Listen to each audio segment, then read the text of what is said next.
Development of the 2S5 Giatsint-S 152mm self-propelled gun began in 1968.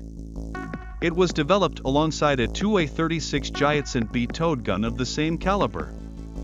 Both guns have similar ballistics and use the same newly developed ammunition. The 2S5 self-propelled howitzer entered service with the Soviet Army in 1976. Production commenced during the same year and ceased in the early 1990s.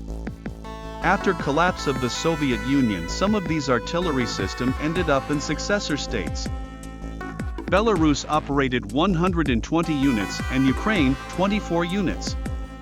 The 2S5 Giatsint was exported to Finland, 18 units, where it is locally known as the 152 Telek 91. Other export customers are Eritrea, 13 units, and Ethiopia, 10 units.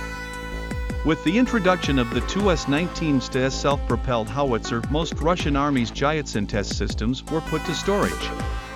It is likely that by 2010 Russian military had over 1070 of these artillery systems, but most of them were in storage. Since 2014, Ukraine used its 2S5 Giatsint guns against the Russian-backed separatists. In 2022, during the Russian invasion to Ukraine, these guns were used by both sides. Due to heavy losses, Russia reactivated some of its 2S5 self-propelled guns from storage and sent to fight against Ukraine. The 2S5 Giatsint was intended to be used against important enemy targets. This artillery system was more capable than the 2S3 Akatsiya 152mm self-propelled howitzer. It had a significantly longer range of fire as well as higher rate of fire. Furthermore, it was capable of firing nuclear shells. The 2S5 Giatsint is fitted with a turretless 152mm/L54 gun. This gun is fitted with a load assisting system. Interestingly, it is not compatible with previous Soviet 152mm artillery ammunition and uses new type of ammunition, which was specially developed for the Giatsint-B and Giatsint-S guns. Most often it fires standard and rocket-assisted HEFRAG shells. Also, there are heat and smoke shells.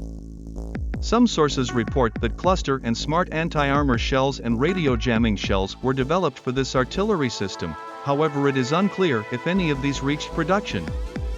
Maximum range of fire with the standard HEFRAG shell is 28.4 km, and up to 30 to 33 km with rocket-assisted shell. Maximum rate of fire is 5 to 6 shells per minute.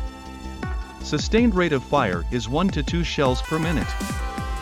The 2S5 is capable of firing special nuclear shells with a blast yield of 0.1 to 2 kT.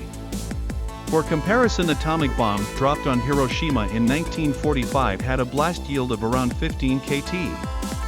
In Soviet Army, existence of nuclear shells was kept in high secrecy. So far, nuclear shells have never been used in combat. Some sources report that Russia discarded its stocks of nuclear shells for its field artillery systems. Full ammunition load consists of 60 shells, however only 30 shells are carried by the artillery system. Other shells are carried by an escorting resupply truck. It takes 3 minutes to prepare this artillery system for firing from traveling order. Secondary armament consists of a 7.62mm machine gun. A shoulder-launched surface-to-air missile is carried inside the vehicle for protection against helicopters and low-flying aircraft. Hull of the Giatsint is armored. It provides protection against small arms fire and artillery shell splinters. Front armor can withstand hits from small-bore automatic cannons. However, in combat order, this artillery system offers virtually no protection for the gun crew, as its light shielding of the gun protects only the gunner.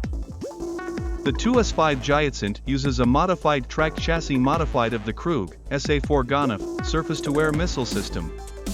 A similar chassis is also used for the 2S3 Akatsiya 152mm self-propelled howitzer.